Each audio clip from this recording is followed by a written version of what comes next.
Here's the latest audio research news from the transmitter. Common and rare variants shape distinct genetic architecture of autism in African Americans, by Laura Dautaro. The balance of common and rare genetic variation linked to autism is different in people of African descent than in those of European descent, according to the first analysis of a large cohort of autistic African Americans and their families. Polygenic scores for autism that are derived largely from people of European ancestry have limited applicability for African Americans, and distinct rare variants may contribute to autism in this population, the study shows. The findings appear in a preprint posted on medRxiv in November. The work underscores that including people of different ancestries in autism research is important for both research and public health, says principal investigator Daniel Geschwind, professor of human genetics, neurology, and psychiatry at the University of California, Los Angeles. If we don't have representative populations in our studies, then we're not going to understand genetic risk across all of our populations in an equitable way, he says. That diversity has largely been untapped in autism genetics research, Geschwind says, which motivated him and his colleagues to create the Genetics of Neurodevelopment in African Americans, GENA, consortium in 2008 to add more people of African descent to autism genetics studies. So far, the consortium has recruited 1,912 autistic people who identify as Black or African American and their family members in the Bronx, Atlanta, St. Louis, and Los Angeles. The new study is an important effort to level the playing field in the genetics of autism across diverse ancestral groups, wrote Daniel Weinberger in an email to the transmitter. Weinberger directs the Lieber Institute for Brain Development at Johns Hopkins University and was not involved in the work. The paper adds details to the understanding of autism genetics, including how frequently different types of variants occur in autism-linked genes in African Americans, says Maria Char, associate professor of neuroscience at the University of Texas Southwestern Medical Center, who was not involved in the work. We need to know all this information, she says. Geschwind and his colleagues compared genome-wide association study findings for their GENA cohort with those of largely European cohorts.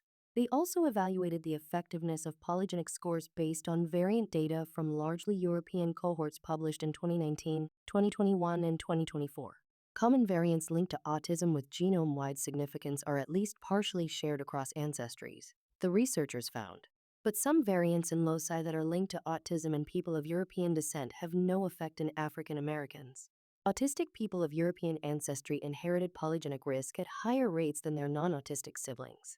But the same was not true for African American autistic people, the team found, indicating that the tool is not fully transferable to people of varied ancestries. This is the first time researchers have compared autism polygenic scores in people with different ancestries, an important step, Charer says. In an analysis of whole exome data, some rare variants were strongly linked to autism regardless of ancestry. Autistic people of African descent in GENA, though, didn't show the preponderance of spontaneous de novo mutations observed in people of European ancestry. Instead, they have more inherited variants that are currently classified as rare, the study found. That can be explained by the vast genetic diversity in Africa, Geschwind says. If there's more variation in the genome as a whole, more variation will be passed down. Some of the identified variants occur in genes that have not been previously linked to autism, the researchers found. Those genes links to autism did not meet a stringent threshold for statistical significance, but that's likely because of small sample size and could change with larger cohorts, Geschwind says. We're just at the limit of our power to begin to identify those things. Several of the new genes are involved in synaptic memory and neurotransmission, the preprint reports. Charer also hopes to see the variants compared with those from 3 African cohorts. H3 Africa, NeuroDev, and her own cohort of 36 East African autistic children and their families. You can see if these alleles show up and at what frequency do they show up in a purely African background, since they do that for a purely European, she says. That's a very big missing analysis. It would also be helpful to know the specific countries in Africa from which people in the GENA cohort are descended, Charer says.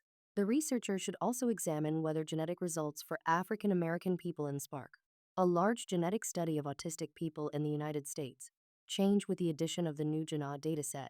SPARK is funded by the Simons Foundation, the transmitter's parent organization.